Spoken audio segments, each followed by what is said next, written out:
आवाज आपकी, खबर हमारी। आप देख रहे हैं न्यूज 24 उल्लासनगर। यदि आप मिठाई और अन्य खाद्य पदार्थ खाने के शौकीन हैं तो सावधान हो जाइए, क्योंकि उल्लासनगर के आशेले गांव में स्थित हरिओम मिठाई वाले के यहाँ मैदे को गूंथने का काम हाथों से नहीं बल्कि पैरों से किया जाता है। इस मैदे से मिठाइयाँ और अन्य खाद्य पदार्थ बनाए जाते हैं। बता दें कि उल्लासनगर 4 आशेले गांव के कमान चौक पर स्थित हरिओम मिठाई की दुकान में काम करने वाले एक मजदूर द्वारा पैर से आटा गूंथने का वीडियो सोशल मीडिया पर बड़ी खूब तरह से वायरल हो रहा है। वायरल वीडियो के बाद आक्रोशित स्थानीय नागरिकों ने दुकानदार के खिलाफ उचित कार्रवाई करने की मांग कर रहे हैं। यहां पर हाइजीन की कमी है।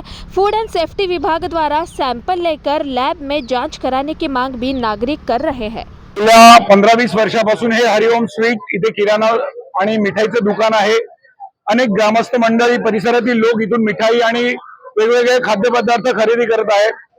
आणि आता केंद्र शासनाने एवढा कडक कायदा केल्यानंतर सुद्धा एफडीआय की अन्य सुरक्षेसाठी एवढा कायदा कडक केल्यानंतर सुद्धा आणि मशिनरी अवेलेबल असताना सुद्धा जर अशा घाणेरड्या पद्धतीने इथे किराणा आणि मिठाई बनवली जाते, हे नागरिकांच्या जीवाशी खेळ आहे। आणि आम्ही इथे ग्रामस्थ मंडळी आणि सर्व रहिवासी मिळून ही विनंती करतोय शासनाकडे कडक कारवाई केली जावी। तसेच या दुकानात फक्त पॅक पदार्थ जे कंपनीकडून पॅक येतात तेच विकले जावे, अन्यथा हे दुकान बंद केलं जावं इथून, ही आमची सर्वांची मागणी आहे। आता हे आमच्या आशय गावातील एक किराणा हरिओम किराणा स्वीट्स हे जे दुकान आहे, इथं 10 ते 15 वर्षापासून हे दुकान आहे इथे।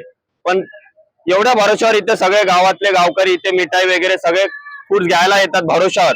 पण काल एक इथे अनुचित प्रकार घडला। पायाने मिठाई बनवत होते, पायाने पीठ तुडवून मिठाई बनवत होते। तर त्याच्यामुळे हे सगळे गावकरी जमलेत आणि त्यांना जे इथं वस्तू बनतात गावात या दुकानामध्ये ज्या ज्या वस्तू बनतात त्या आतापासून इथे बनणार नाही।